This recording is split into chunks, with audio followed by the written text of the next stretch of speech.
So, doon tayo sa aking question. Sige po. So, define or differentiate companionship from relationship.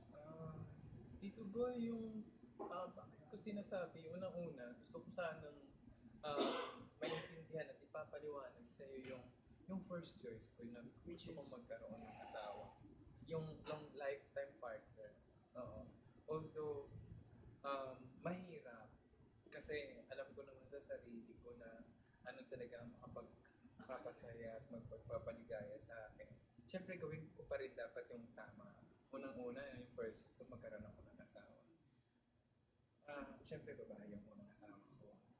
And then, kung makikita ko naman as a result na hindi maganda ang kinatnan noon, hindi ako masaya, I'll proceed to the second choice. Yung pagkakaroon ng companionship. Which will answer the question na i-differentiate mo.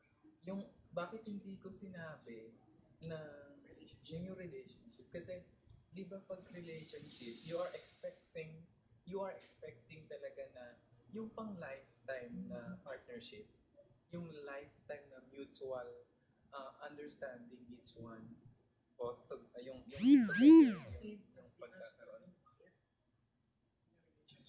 Yung husband and wife, yung relationship. Kasi you both expecting na talagang mananatili kayo habang buhay. Yung partnership yan eh. Kumpara sa companionship, ang companionship kasi, alam mo temporary lang eh. Pwedeng magstay longer, pero there is a possibility na it will not last long. It will not last forever. Kasama na yung I mean, that's the same. If you're saying it won't last long, same with the relationship. Sometimes it doesn't last long.